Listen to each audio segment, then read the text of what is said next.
Hi, I'm Tammy Potter, and welcome to the Pregnancy Process Podcast, a show designed to help you navigate the hugely transformative journey to motherhood, where you'll hear the unique experience of experts in this area and the incredible stories of women sharing their conception, pregnancy, and postnatal journeys so that you can have a healthier, more informed pregnancy.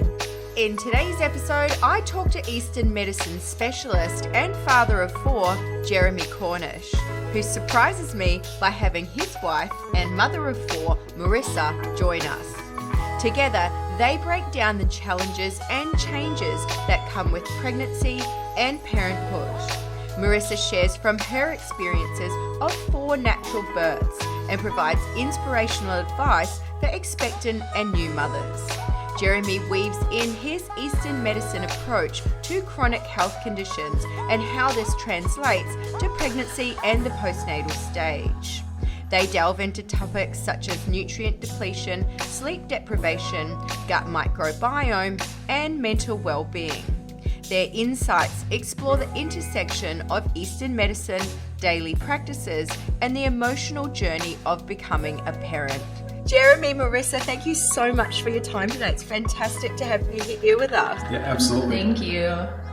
Jeremy, this first question's for you. You work in Eastern medicine with patients suffering from chronic complex health conditions, things like chronic fatigue, adrenal burnout. When I think of the nutrient depletion and sleep deprivation that comes with early motherhood, I can see how this combination could slide into chronic health conditions, things like chronic fatigue and adrenal burnout. How would you treat a new mother suffering from this? And what type of things would you recommend to ensure that this doesn't eventuate? Yeah, this is actually a really cool question because in Eastern medicine, we see this 4th trimester kind of idea. And I know this is something you look at with your work too, which is really important for the culture to kind of catch up to this thing of just because the baby's out doesn't mean you're done with the whole process, right? So the way we see it in Eastern medicine is you've got this really cool open window. It's a leverage point for your health after the woman has the baby. And you can either mess that up because we don't have a cultural traditions that teach you how to rest and what kinds of foods to eat and different types of herbs that can be useful and all these things, or you can make the most of that. And it's this really rare, like a window is open and a woman can actually change the trajectory of her whole health at that point. So there's different ways this shakes down. You could have somebody who's otherwise healthy and then they have a baby and then that 4th trimester kind of gets mishandled and obviously they're not sleeping and there's all this kind of new stuff going on. And now they develop some kind of issue. And I've had plenty of people I've worked with like that because I ask questions of when did this start? I've never felt the same ever since I had my 3rd baby or whatever it is, right? So first baby, something like that. So you can have people generate this illness pattern after that.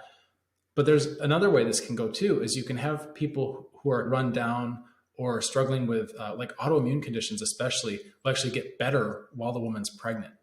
And that's a function of the placenta blunting the immune response so that the immune system doesn't attack the baby on accident, right? But it also, like a woman with rheumatoid arthritis might notice her joint pain is better. And then she has the baby and then all hell breaks loose again.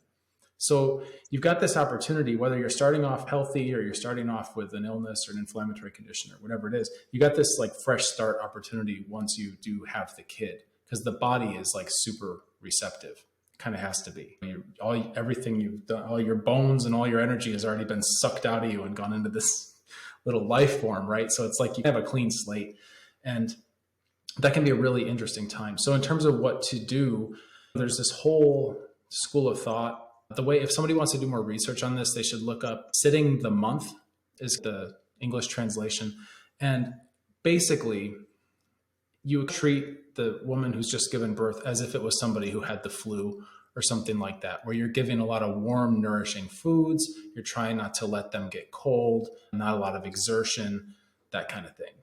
So this is where, when we add in like C-sections and things like that into the mix, it can get a little more complicated, even because now you've had somebody who just had basically a major abdominal surgery who's still trying to pick up a baby to breastfeed and all that. Whereas, you know, if any other condition where somebody had a major abdominal surgery, they would tell you not to lift up a 10 to 15 pound weight to your chest multiple times a day. So even barring that, just what you'd consider a natural birth or basically like an uneventful labor and delivery where you just have a pretty smooth process, you still want to nurture the mom. And there's a lot of, like, the Eastern cultures go real hard on this, and there's some stuff that's superstitious, but it would be like, no visitors allowed for 30 to 90 days, right? It's just frustration or isolation where the mom and the new baby are like in a dark, warm room together, and they don't even deal with, there's no family drama, there's no expectations of receiving guests, there's no pressure. It's really just people show up, they slide a bowl of something warm and delicious, like a stew or a soup or something, they slide that in the room and they leave.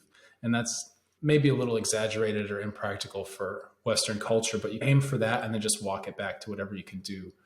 It's realistic for your life. I love that concept that the body is super receptive and open. I've never thought of it in that perspective before, from the fact that you've been so depleted of all your nutrient stores that your body is literally going to suck up anything that you put into it. So you want to make sure that everything that you're putting into it is of really good quality because you are so open and depleted. So that's such a good point there. But Marissa, this next question's for you. You've had 4 natural births. I mean, that's no mean feat in it, but this question might be a little bit personal, so I understand if you opt out of answering it to a big degree, but I'm sure there would have been some sort of negative physical impact on your body from this. Were there any specific methods used to help you heal from your pregnancies and births? Well, I will definitely say that it gets worse the more you have. So whatever kind of side effects, if you want to call them, from having been pregnant for such a long time, and then you go through the labor and delivery, you have these feelings of fatigue in your body, but you also have a little bit of weakness because you've changed so much over the 9-10 months of being pregnant, and you don't bounce back right away. And then, of course, as you age and you have more babies and maybe you haven't properly healed from the first time, maybe your babies are getting bigger, you feel it more each time and you don't bounce back as quickly. So for me personally, I had a lot of abdominal separation, and I really noticed it after my second child. And then you've got your just general pelvic floor weakness that I feel like a lot of times goes undiagnosed or untalked about, and it's not addressed, and you don't necessarily know to expect it going into it, which is another issue. I feel like if women were educated more about that eventuality, then they could work on it during the pregnancy itself, which is obviously is a big part of it. But I think for me, really, really working on gentle pelvic floor strengthening exercises fairly soon after delivery was important. And I actually, going back, wish that I had done more of it during the pregnancy, because you're carrying around this heavy weight in front of you, and you actually want to train your muscles to hold the baby in and close to you and to strengthen that. But when you're pregnant, it's not that you stick it out, but you're kind of like, well, I'm pregnant and it's out there and everything's kind of in front, and that's actually not really great for your muscles and your pelvic floor. You kind of want to bring everything close. So I think if I had it to do over again, I would do more of that and do more just pelvic floor exercises during. Something that we did immediately after was the belly wrapping. Oh, yeah.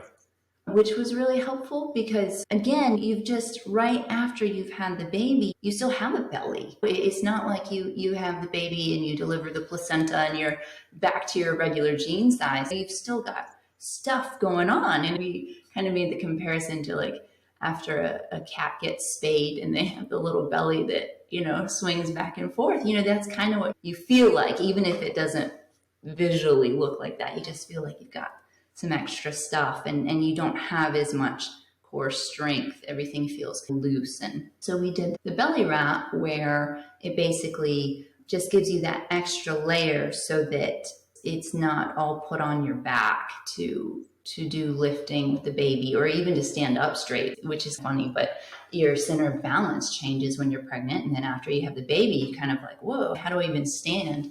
So the belly wrapping was really helpful for just keeping a good posture and ability to lift that newborn without putting extra stress on your core and your weak pelvic floor, which you don't want to make it too tight, which is something that we also learned, because that can actually push the pelvic floor that's already weakened down and out more. So I definitely agree. You have to be careful with the belly wrapping for exactly what you're talking about, because you've got all that intra-abdominal pressure. So you want to make sure that if you're doing that type of thing, that you've got that in the back of your mind, and someone that knows what they're doing is doing it. But it's interesting when you talk about that feeling after birth. I've had that described to me as feeling like unset jelly. I don't know if that resonates. Yeah, I know it's accurate. You feel loose, like just things aren't held in the way they used to be. And, it's interesting from a strength coach's perspective, which is where I come from. There's that don't exercise for 6 weeks, or go for your 6-week checkup and don't do anything in between. But there is actually a lot that you can do in that window that you should be doing. Obviously, there's so many things that you've got to focus on, but what you were saying there, like pelvic floor exercises and breathing exercises, and I've got a gradual 0 to 9 week program that starts with just basic breathing exercises in various postures that target the transverse, which relates to the abdominal separation and the pelvic floor. Just literally breathing for the first couple of weeks, and then just starting to slowly add different movement patterns in there, because I think so many women think, oh, I can't do anything. I shouldn't be exercising. I shouldn't be moving my body. I'll just go for some walks. But you really need to be counteracting all of that, what's happening, exactly what you were just saying, the change in center of gravity. You need to be starting to counteract everything that's gone on in the body. But in terms of pregnancy, seeing we're talking about that, I don't really actually know much about how Eastern medicine can help with pregnancy beyond treatments like acupuncture. I don't really know much about the herbs and that type of thing. And I feel like these come into the postnatal side of things as well. So you can talk to either pregnancy or postnatal. But you're a father of 4. What practices did you use to help support Marissa through her pregnancies and potentially even in that initial postnatal stage? Listen, I'll tell you a story. One day we were, 3 kids in? I had a general practice for a long time with Eastern medicine. I was seeing all kinds of people in their 80s with back pain, or little kids with ADHD and everything in between. And so I was always learning about different areas of life and where things go wrong, and then some of these specialty tracks of how to really help with acupuncture and specific herbal formulas and all these different things. And so one day I was having a lot of pregnant patients coming in, which kind of is weird. It comes in waves. I wasn't specialized in that, but I was like, I'm seeing so many pregnant patients. I got to learn more about this. I'm going to get this book. I don't have it here, but it's a huge, big, thick book. All these things for pregnancy and complications. And I got the book and I looked in there and I went, wow, this is fascinating. There's anything you can think of. I mean, from like hemorrhoids to morning sickness to everything. There's some kind of protocol or some way to interface with the body. And I brought the book home. I said, babe, look at this. Everything's in here. Half this stuff you dealt with. And she, it's a good thing I know self-defense. She came at me like a Tasmanian devil. She's like, where was this book 3 pregnancies ago? What is wrong with you? So Sorry. That's hilarious. Yeah, I want to tell you that I was some kind of expert caretaker all the time, but we're all learning and growing and everything. But I helped with things as I could. Morning sickness was a big one, right? Feeling like nausea and all that. There are some straightforward acupuncture protocols or even acupressure for people who are going through that, like women, especially in that first trimester. They can use fingertip pressure on different points and stuff like that just to help put everything back down where it's supposed to be. Things like that. What else did we do? I had a lot of back pain from my second pregnancy, and you helped with that. A lot of sciatic stuff. Oh, yeah. Mm-hmm. Yeah, it's tricky with acupuncture in that because there's a little bit of a caution around pregnant women. You don't want to do a lot of stimulating on their low back, their sacrum, around the abdomen, that kind of thing. There's even like the tops of the shoulders where, you might kind of come up to your spouse and just like squeeze out their shoulders. Those points are even cautioned or contraindicated in pregnancy. Not that you're going to touch it and the baby's just going to pop out and you're going to have a problem or something, but they historically have this idea around that. So it's a little bit delicate, even when you've got a pregnant woman with a bunch of back pain and all that. You want to do enough kind of stimulation to just help the area, but you don't want to blow her out.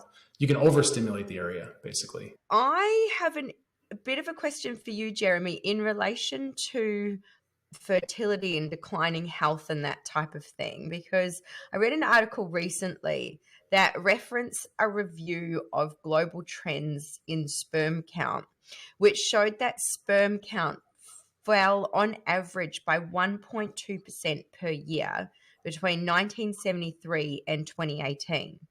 And from the year 2000, this rate of decline accelerated to more than 2.6% per year. And they referenced many, many reasons for this. From your perspective as an Eastern medicine practitioner, what would you see the biggest contributors to the decline in fertility that we're seeing? And obviously, I'm just referencing one study that relates to males, but we are literally seeing a decline in fertility across the board. Okay, I'll just say, I'm going to give you my light perspective because I don't want to get your podcast shadow banned. Okay. But all I'll say to that is that I'm not sure that the figures you're referencing, I'm positive they're accurate, but I'm not sure it's accidental.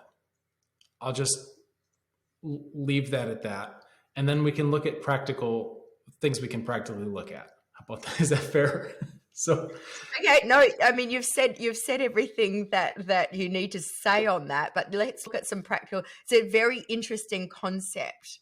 Yeah, I'd like to talk about that a little bit more. But yeah, I mean, there's been kind of like a demasculinization happening a lot, and there's also been a defeminization happening a lot.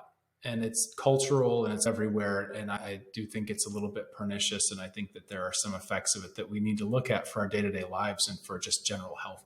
So that being said, you've got anything that kind of dampens human vitality is going to have a spill-through effect on human fertility, right? So when I look at our lives, we basically biologically, spiritually is a whole different deal, but biologically we have a very simple purpose, is to just keep existing, right? Like you want your body to survive and live as long as possible.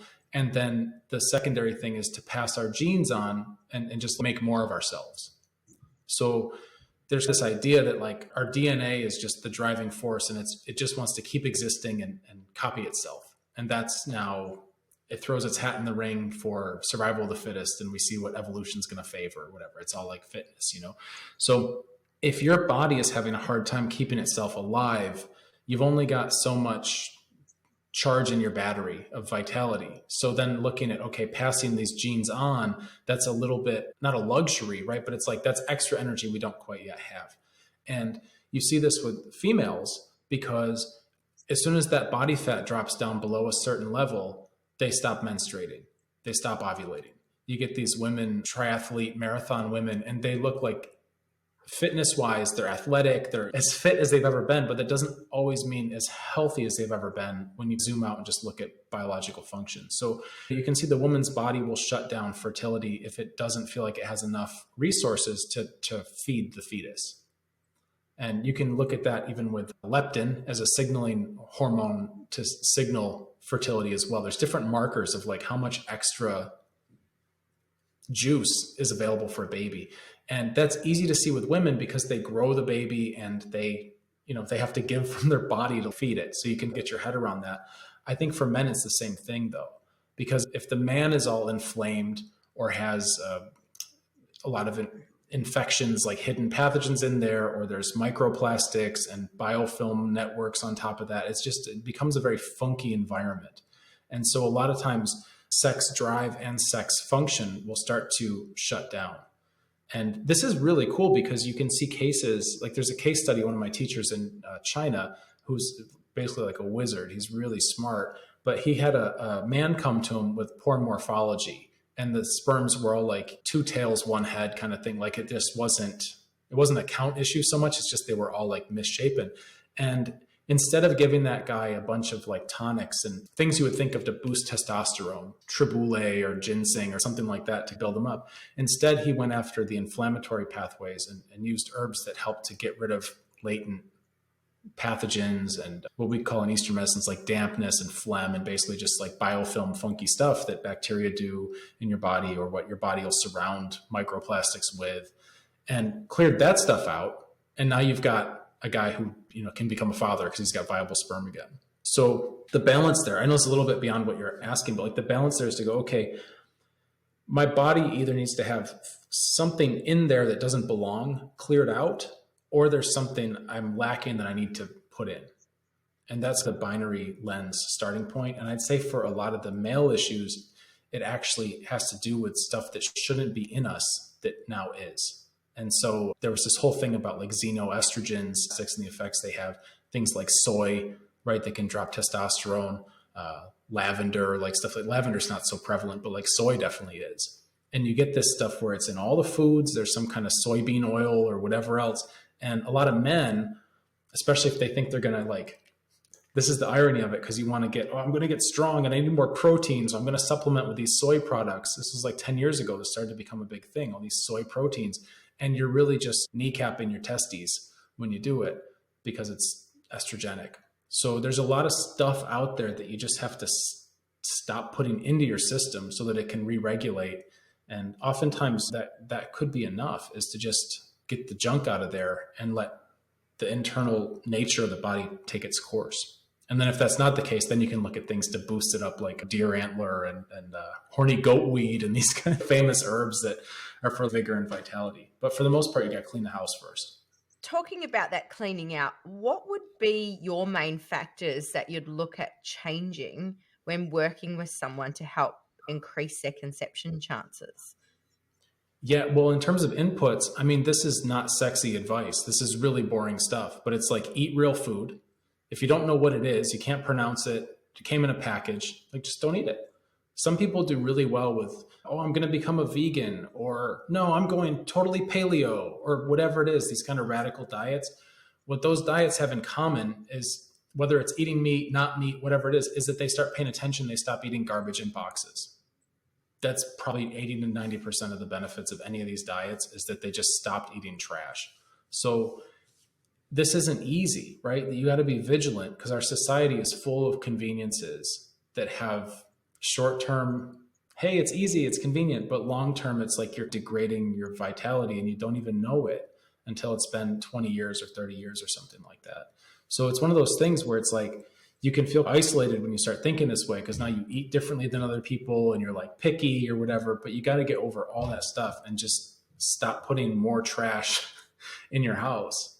Sleep is a big one, right? For men, I know a lot of men supplement testosterone, and guess what? If you're not sleeping, you're not getting deep delta waves. You're not getting the kind of further up the line, like upstream signaling that creates more testosterone.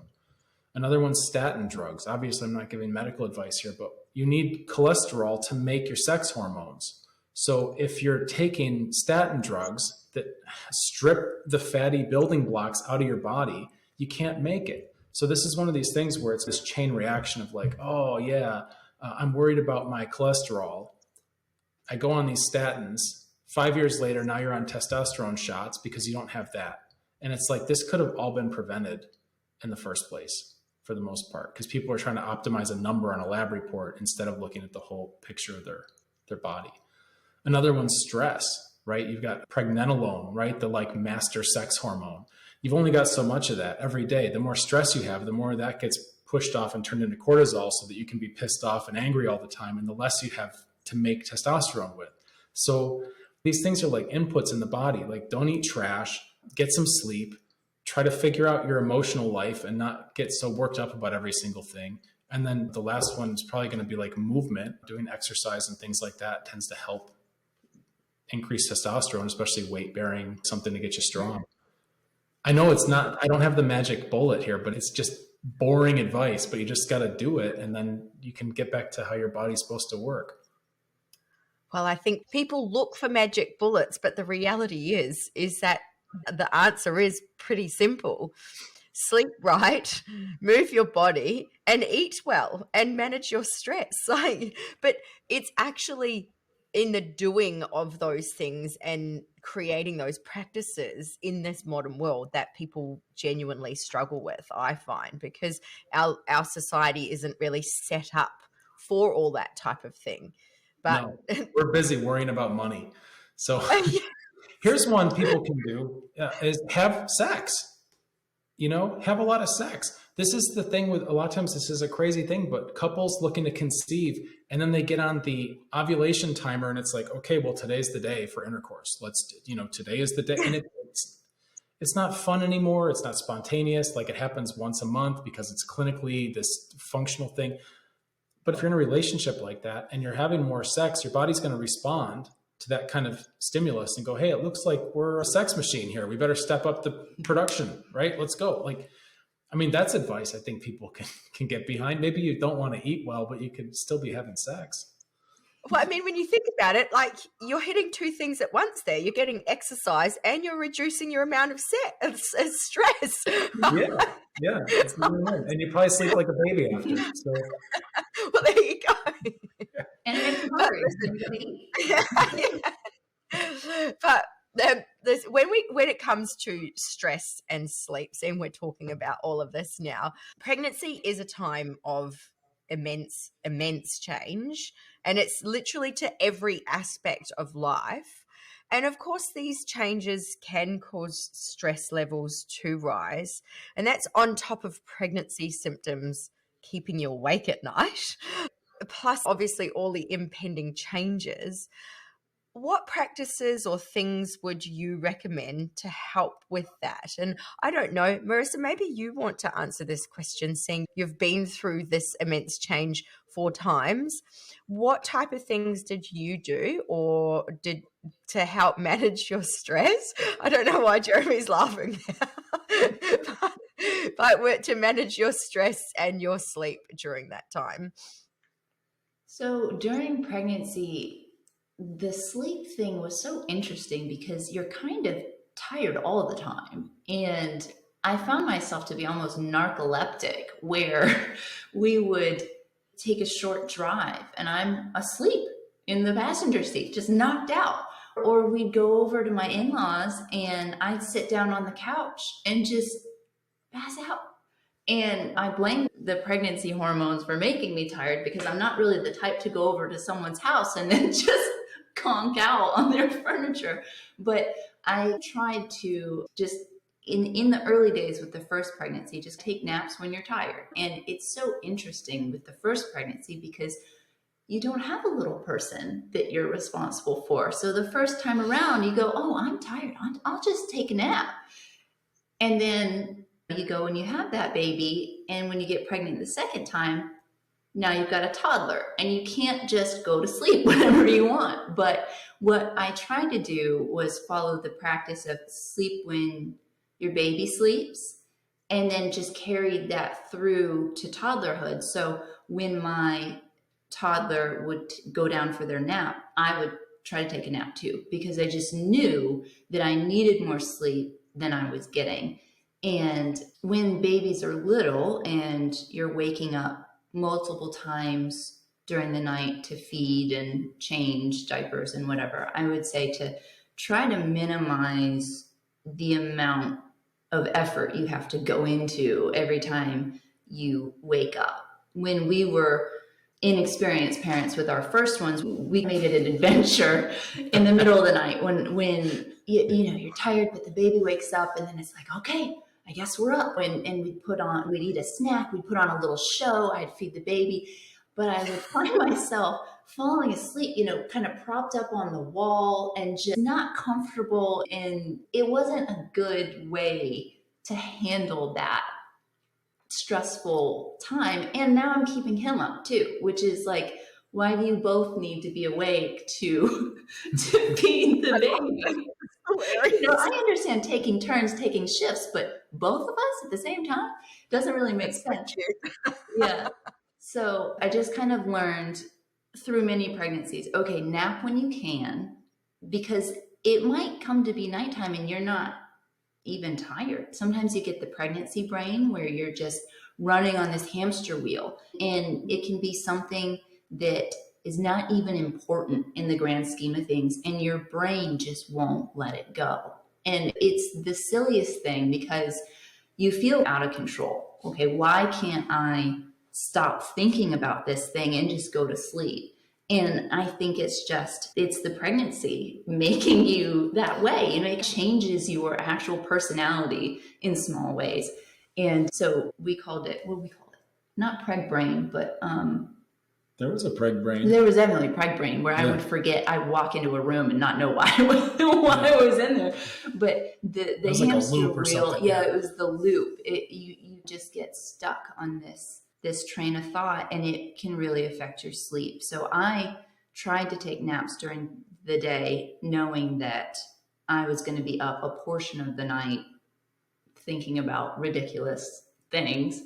And then postpartum, which is really difficult, I think, sleep-wise. Every new parent struggles, but that advice of sleep when your baby sleeps. So during the day, when your little adorable newborn is sleeping all day, get it in. Don't worry about the dishes and the laundry. If you are lucky enough to have a partner that can help you, or a parent or a friend that can come and help with things like meals, just take that off your plate, because the sleep thing will really mess you up health-wise and happiness-wise. You get a lot of emotional trauma that you're dealing with at the same time that you're dealing with the physical trauma. So sleep when your baby's sleeping. And if you are somebody who wants to keep your baby close at night,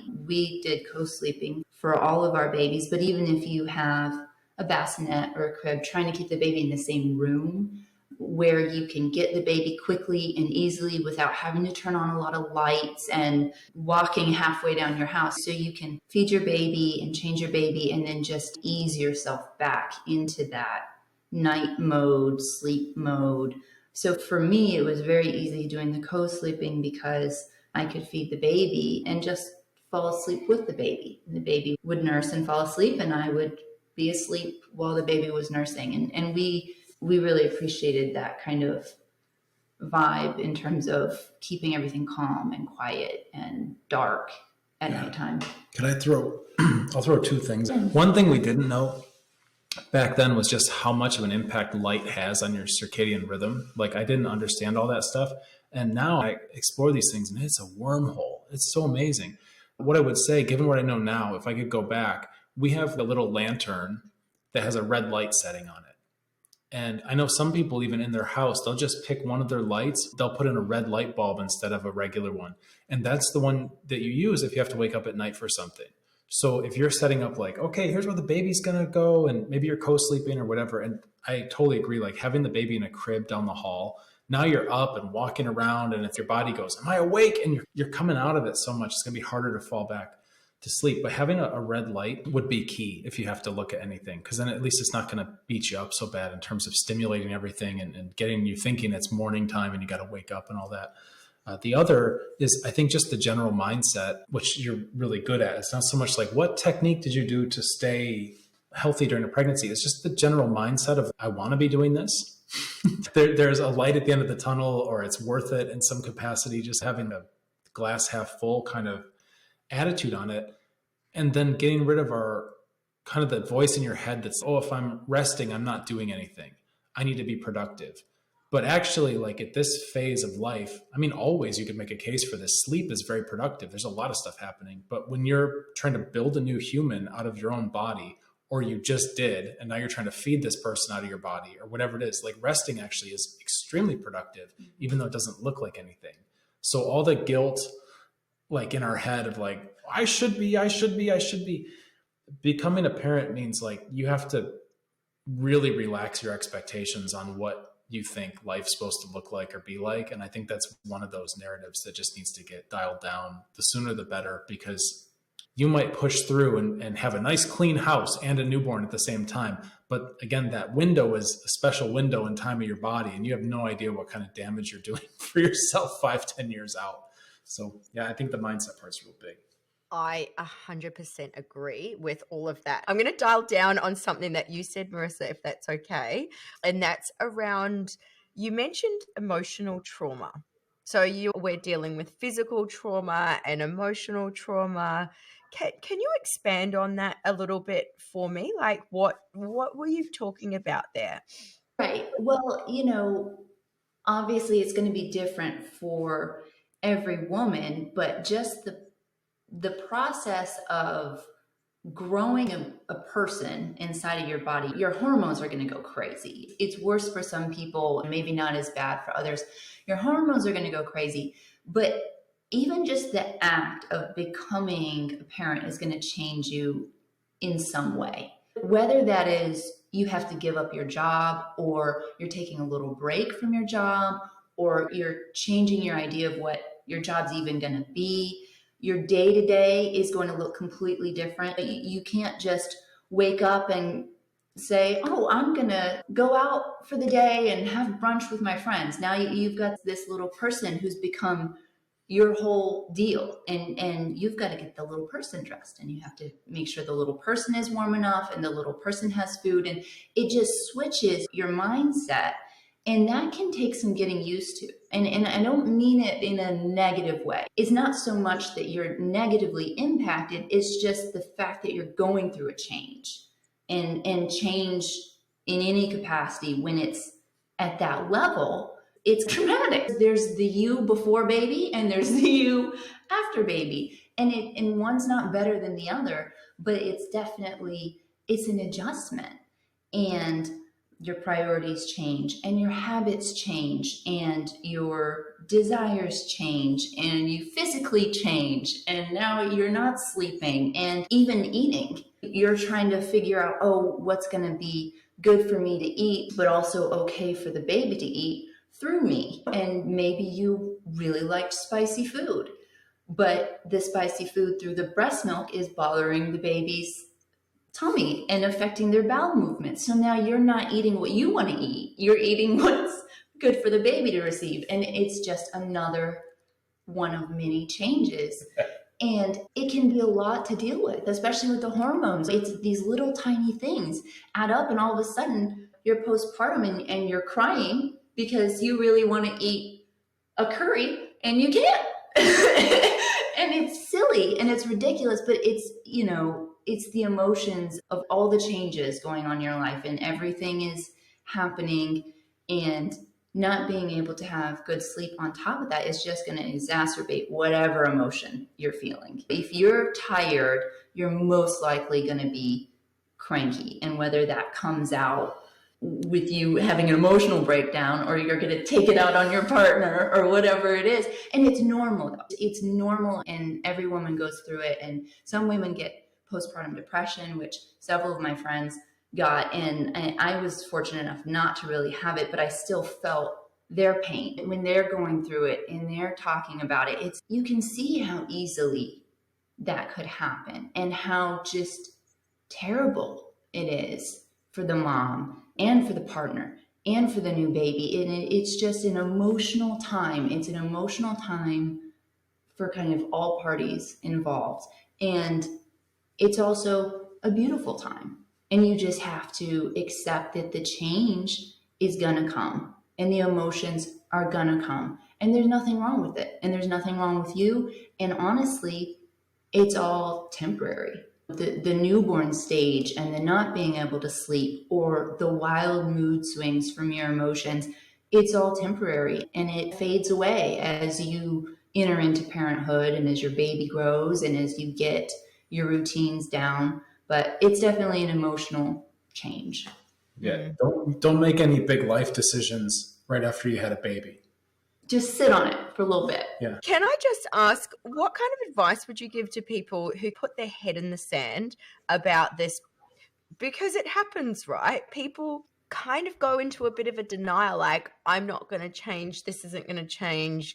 I'm not going to change as a person. I'm still going to be the same person. What are you talking? Like, people do put their head in the sand about that huge transformation that they're going through. But if you had one thing, and either of you can answer this, if you had one thing to say to people who are putting their heads in the sand about the huge transition that they're going through, what would it be? If somebody's really got their head in the sand, they don't want to hear it. But what I'll say is it's happening anyway. So pull your head out, pay attention, and you can ride the wave and you can enjoy it, or you can be oblivious to it and 10 years later look back and realize you missed out on some amazing stuff. It's happening anyway, with or without you. So, Well, and I would say too that almost everybody changes for the better. So whenever they say things like, I'm not going to change, I'm not going to lose myself, it's not that you lose yourself. You just become more. You become more of yourself. You know, when you've got this little person to take care of, you don't become more selfish, you become less selfish. You don't become more stingy with your affection, you become more affectionate, you become more giving. Yeah. And so it's not a change that I think people should be afraid of, because in most cases, people really like who they are after they've had children. Not that they didn't like who they were before, but you're more. You have to kind of become more, because it's not just you on your own anymore. So I think people who say they're not going to change anyway. It's just, do they notice they're changing? Do they fight their change? Like he said, don't do, but it's a priority shift. And it's also a certain amount of what is it about themselves that they are afraid of losing? Are they afraid of losing touch with their friends? Are they afraid of not being able to do the hobbies they wanted to do? What is it? Because whatever it is, if it's important enough to you, you can make it work. If you're afraid, I won't be able to go mountain biking as much because I'm going to have this little person in my life, well, you figure it out. Do you get one of those attachments where you can bring your kid with you? Do you have a family member watch your kid so that you can go take your nice mountain bike ride every week that you need to feel like you're genuinely yourself? So I think the thing is you're going to change, but you're probably going to like who you are at the end of it. That's such a beautiful way of looking at it, isn't it? Now, I'm going to go a little bit back here, because we were talking previously about resting not being productive and the case of the shoulds. And this kind of leads down to unmet needs and how that kind of builds up, which then obviously adds to stress, and something I see it in mums that prioritize everything else, and having the clean house and having everything done and living the perfect life, and their stress levels and their unmet needs turn into this kind of like anger, I suppose, which obviously is very stressful for them and the whole family. What kind of things would you recommend to help with that aspect? Are there any practices that you would recommend, or have you got any herbs like help deal with that? Well, like, full transparency, I'm bad at it. My house is a wreck. Because I had to let it go. I had to actually take a stance and kind of face off with myself and go, okay, what are you accomplishing here by spending hours every day trying to clean up toys and messes that are just going to reappear in a couple hours and miss out on the fun things that you could be doing with the kids instead?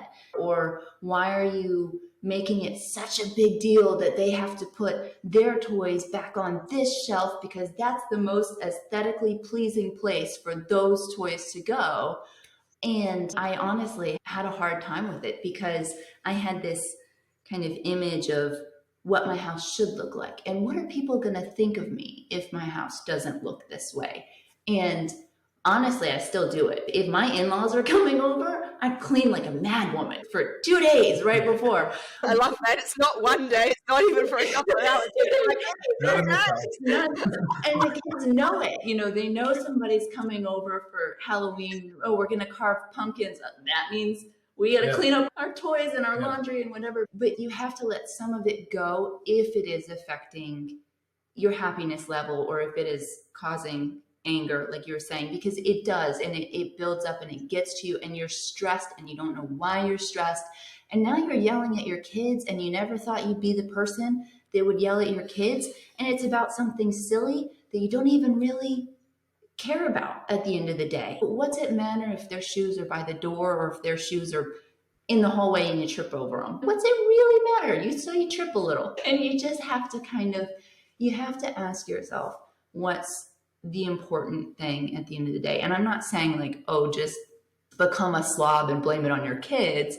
But, you know, if you are finding yourself getting angry and getting agitated and taking it out on your partner, you maybe need to rethink what's the big picture? What's the big picture? And for me, my mantra is like happy, healthy kids. And that was one of my mantras when I was pregnant. And then just anytime you make a wish, you wish on a star, you wish on a birthday candle, whatever, I'm always wishing for happy, healthy kids. But some of that comes down to me, and it comes down to my end of the deal. And if I'm hyper focused on a clean house, my kids are going to pick up on that, and they're not going to feel safe in their house, and they're not going to feel like they have the freedom to be a kid and to make messes and to have imaginative play and get all the cardboard boxes out and turn them into forks. They're going to feel stifled. And that's on me, because that's me doing that. That's me putting it on them. And so I had to reevaluate pretty seriously what was important. And I just decided, okay, the house can go to hell for a little while they're having their childhood. And I just came to terms with it. And then I just panic clean right before somebody comes over. That's funny. I mean, anytime we fight reality, we're in for just pain. If the reality is that you have kids and you want to fight that and make it look like you don't, you're really like that Sisyphus thing, like pushing a ball up a hill. Like you're doing this fruitless, just why? You know, just enjoy the ride as best you can. And then you'll hit your threshold where you're like, all right, we got to clean up. Like this is like too much, but you got to pick your battles. That's like one of the mantras for parenting. We should talk about mantras, actually. That'd be a good one. Now, I've only got one or two more questions for you, if that's okay. Jeremy, this question's for you. And from my understanding, there is a massive focus on the various systems within the body in relation to your work. And I'm particularly interested in the digestive system during pregnancy and in relation to gut microbiome and the relationship between gut microbiome and mental health. Because obviously there is a lot of challenges around mental health when it comes to pregnancy and parenting. Can we talk about the Chinese medicine take on that? Yeah. So they've seen connections with this for the longest time in Eastern medicine. I mean, like books that are 3,000 years old talking about your large intestine being too hot and it makes you act manic. There's these kinds of things. They're old references. It's really pretty interesting. A lot of it too, when you really start diving into that, it starts to mirror a lot of things that we know from parasites and different kind of issues where the cordyceps fungus can get into a caterpillar or an ant or something, and it alters the behavior of the creature. So a lot of people are looking at this stuff where it's like, okay, you know, you get the ant and the fungus gets in it, and then it just starts climbing as high as it possibly can. and then it dies, and then the fungus shoots out, and now the spores can rain down from that great height, right? So it's like this behavior is driven by something else. Wow. And Yeah. this is where it starts to get kind of spooky, right? Because we've co-evolved with these things, and it's not always symbiotic relationships. Sometimes it's really just for the benefit of the parasite or the pathogen. So you can see these things where it's like, oh yeah, old case studies, somebody all their intestines are too hot, that kind of thing. And it's like the classic signs and symptoms of that is the person has this desire to ascend. It's the person on the roof. And I remember in Eastern medicine, like in school, we learned about these clinical pictures, and it was always funny because it's like, oh yeah, I know that guy. We all do, from our party days, who would drink and then he'd have a red face and be on the roof yelling. And that's that one person. And it's like, oh yeah, he probably had a hot intestine when it predisposed him to that. Well, you start looking at that stuff, you go, okay, there's maybe something going on energetically or whatever. But we also have this kind of idea of other little microbial critters that can influence our behavior, our neurology. And so this like hot intestine thing, it's one of many, many patterns. But you look at that and go, okay, what's going on with this gut microbiome? And now science is catching on to this gut-brain connection and these kinds of things. The gut-immune connection, everything's webbed out and interlinked, which our culture tends to be very reductionist. And we like to have this illusion of certainty, and we can check our little box and go, oh, this is depression, this is a mental health issue, or this is anxiety or whatever. And then we start finding, listen, you can't deny that the state of the immune system could be affecting the brain, because there could be inflammation in both places, right? Or what you're eating is affecting your mind or whatever. And now you start connecting all these dots, and then people just want to throw their hands up and go, it's just too complex, it could be anything. But there's another step beyond that where you go, okay, well, actually, how do we leverage this system of systems, right? So some of what you're asking, I think for pregnant women is a little bit of a black box for me, because that's not my, I've gone way deeper with complex chronic diseases than I have with pregnancy issues. But what I can say is that I do think that there are some changes that happen, because the food cravings, for one, can be dictated. Like you and I might go to the fridge and pull out a snack or a chocolate bar or whatever. And part of it's because, yeah, I want the chocolate, but part of it's because our gut bacteria is pulling the strings on our brain and going chocolate time, because that's how they get fed. They don't eat anything we don't eat, right? But the pregnant woman could be going to the fridge for chocolate because of gut bacteria, because she actually wants it, or because the baby wants it. And it starts to get tricky, because it's like, well, chocolate's got a ton of magnesium in it. So maybe that's what these cravings. Do you remember we had that thing with the first one, with the food craving? I created a modular system. This is like a meme, because people always have this thing where it's like, the woman wants something to eat and the guy's like, well, what do you want? And she's like, I don't know. And then he's like trying to solve the problem and getting frustrated, right? And that was with the cravings of the first pregnancy, were bananas. And I was like, I can't do this. So I had to figure out, based on, here's a tip for your listeners, right? This makes this so much easier. You got enough stuff going on. You got enough things to stress out about. Let's just handle the food part. Okay. And here's how you do it is you go by a flavor profile, right? So she's like, I want something. And you go, okay, is it salty? No. Is it sweet? Kind of. Is it sour? Yeah. Right. And you kind of work that. And then you go by texture. Is it crunchy? Is it soft? Is it chewy? Is it wet? Right. And eventually she's figured it out. And she's like, I want Sour Patch Kids. And I'm like, well, you're not eating that. So, what we figured out was a pomegranate. Right? Very similar, kind of sweet, sour. It actually had nutrition in it and not just a bunch of poison. But that kind of going through that framework, that is miraculous for when you're trying to navigate that. But again, to your question, what is that? Is that her body knows the baby needs certain nutrients? Is it just the gut bacteria are changing? Because now you've got this thing with the immune system recognizing the baby as an invader. Like we mentioned this earlier. So that gets kind of blunted. And your immune system and your gut have this massive web of connection. Most of the immune system is just around the intestines, because that's the doorway of, we eat food. Once it goes in your mouth, you think it's in your body, but it's not. It's in the lumen. It's in this hole, right? Our body has a hollow tube inside it called the digestive tract. So what's in your stomach is technically still outside of your body. So that's why the immune system's all over the place. As things come into the small intestine, start really getting absorbed there and all that, the immune system's like heavily like bouncers guarding the door, right? So now if you've got, you're in baby mode, and now you've got the placenta signaling to calm the immune system down. Maybe it calms it down too much. And maybe that has some kind of effect with what kind of bacterial makeup can exist in the intestine. And then that has an effect with what kinds of cravings she's getting, or mood swings, or hormone production. I mean, this stuff, it does get really webby in terms of everything connects to like everything else. So this kind of comes back to just what I said was like, oh, you think you want Sour Patch Kids? Well, I don't know everything about this system of systems, but I do know that's not the best input we could give you. It's probably not going to have the net positive we're looking for. So what if we go for something, an analog that's actually like that grows on a tree or something? And that's how we came with pomegranates.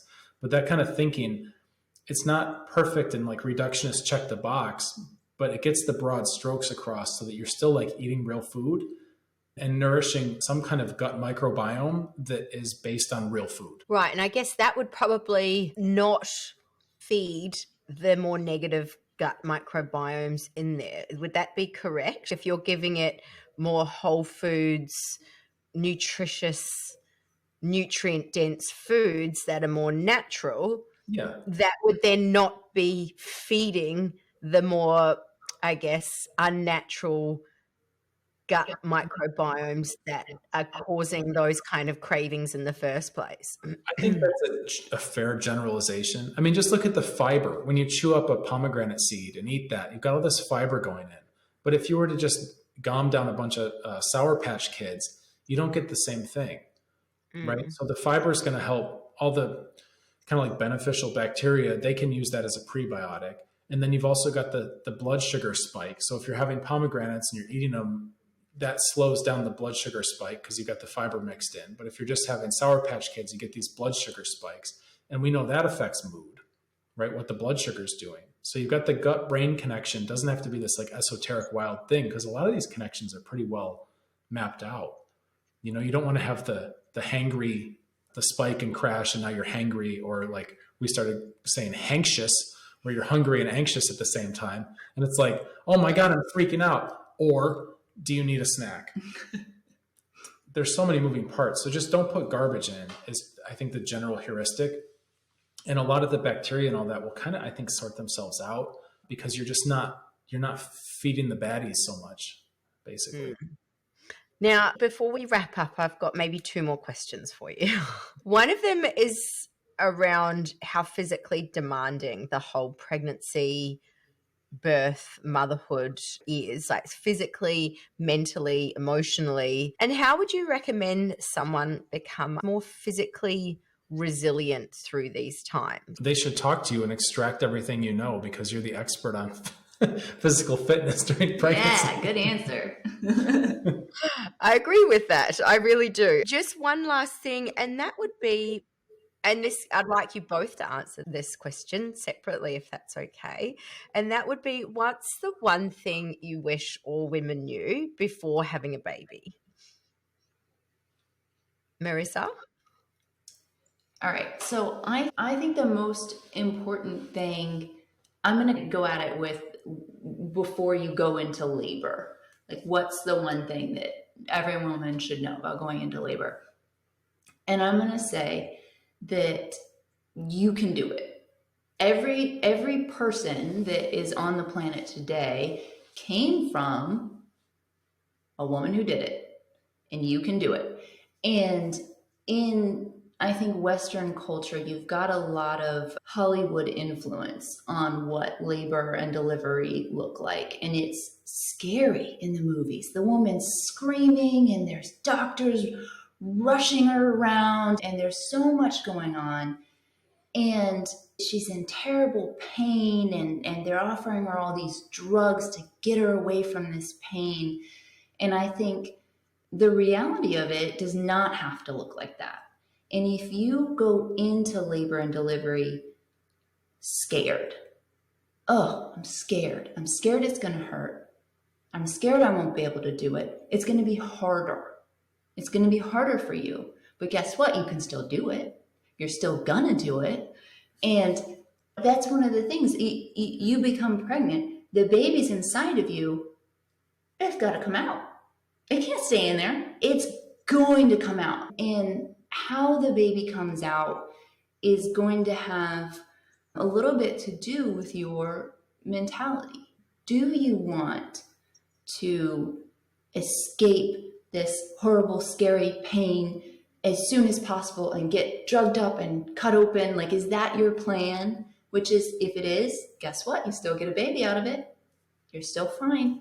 You still did it. But if you did want a different plan, just knowing that as a woman, you are built to do this. You can do this. And one of the kind of little stories that got me through when I was pregnant was I learned about this tribe in Africa where their custom was for the pregnant and laboring mother to leave the village and go out into the fields and make herself a little nest, a little soft delivery place. And she would go out there, make the nest, and deliver the baby herself into this nice grassy little area. And just knowing that happened, or that could happen, that a woman was capable of that, really gave me the confidence to go, okay, I can do this too. And I didn't choose to go out on my own completely and to make a nest, but it was the attitude of it, like I do have the physical body made for this. And the contractions that you're going through when you're in labor are not bad. They are there to help you. And I learned in a delivery class that when you have your contractions, basically what's happening is your muscles are going up and open. Your body is creating the space for the baby. So every single contraction that you have, your body is opening more. It's your muscles are going up, up, up until you get time to push. And then all your muscles are pushing that baby down. And just that visual for me of like, okay, don't run from your contractions. Your contractions are there to actually help you through this process. Lean into your contractions, find power in your contractions, and let them do their job. Don't fight them. Don't hold back and be scared of the contraction. Breathe through it. Open up as much as you can. Give your muscles the chance to open and allow that baby passage. And then when it comes time to push, you don't have a choice. Your muscles are doing it. In the movies, they're always like, push when I tell you to push. I'm going to count to 3 and you're going to push as hard as you can. No, the nurse is not in charge of your pushing. Your body is going to push when the contraction happens. That's just, you can't fight it. And you don't want to fight it because you can do this and you are built for this. And there are women out there doing it with nobody else. And you can have a whole team of people behind you if you want. You can have a doula and a midwife and your mom and your husband and nurses and doctors. You can have as many people as you want behind you, and you can do it. That's what I wish every woman knew, was just, you can do it, and your mental state of, yes, I can, will help you do that. Yeah, I agree. Your answer is supposed to be different. Well, I mean, really, like, it's the same thing, because I would say get lined up to the reality of what's actually happening, not just with pregnancy or childbirth or being a parent or anything, just your whole life. I mean, we choose our little stories because they're more convenient, and then we miss out on reality, and we fight it. We fight it all the time. We try to control it. We try to ignore it. We do the head in the sand stuff. So like you said, the baby's going to come out one way or another, right? There's no shame in it. However you get the baby out, right? You do what works for you. I would say that we just need to make sure we line ourselves up to the reality where we don't hide from our nature. This is one of my things with the medical establishment, is they're all too keen to kind of come in and take that power because it's like the responsibility of being empowered. Sometimes that responsibility is big, right? And it's like, oh my goodness, I don't know if I can do it. And they're like, don't worry, you don't have to. Let us take that off your back. And I think it's a sweet deal, but I also think that that leads to like just way more over medicalization and like basically treating a natural body function as a pathology, is kind of like indicative of all that. So it has to do with having your eyes open and realizing where your center is, not feeling the need to offload authority over your own natural processes unless absolutely necessary. I mean, sometimes we do need help, right? But don't hide, don't shrink. This is like one of those sword in the stone moments. But I mean, those are constantly, that's every day your life is a sword in the stone moment. It's just way more dramatic when you're like doing something, like having a baby, it's a bigger deal, but grab the sword, this is your life. And so it goes for everything we've talked about here, is looking at that fourth trimester and not trying to have the cleanest house in the world at the expense of rebuilding yourself, not trying to push through things, not trying to control, make your toddler be what you think the toddler should be. I mean, I've fallen into all this stuff. I'm still learning. I got rough edges still, but like this, just like you were saying, this process of growing as a parent, I won't let it change me. Tough. It's going to. And it's going to make you more patient. It's going to make you a better person. The hobbies you're worried about losing will come back, and you'll have little tiny people to teach them to share it with. Like everything's better. It changes. It gets better unless you fight it. The more we fight, the more we cling to our stories, our identities, all that, the more fragile we become, and the more we miss out on all the stuff that like actually matters in life. So I guess that's even advice to myself. Like I try to live that way too. And we all, we're practicing.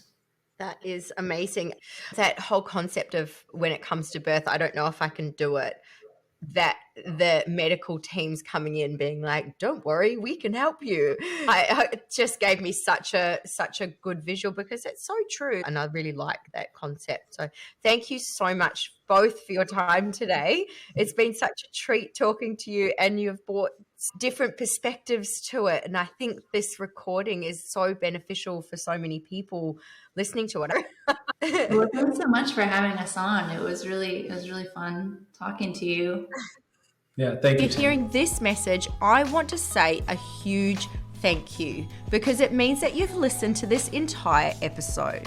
Of course, if you have any questions about the things that we covered in this episode, or want to know more about me or my other projects, you can find me on YouTube and Instagram at The Pregnancy Process. For those currently in their conception or pregnancy journey, you can actually apply to join my complimentary but private community, the Preggy Training Crew. And you'll find my community application and social media links in the episode description. And of course, if you enjoyed this episode, I absolutely encourage you to share it with other women just like you. And I look forward to seeing you in the next episode.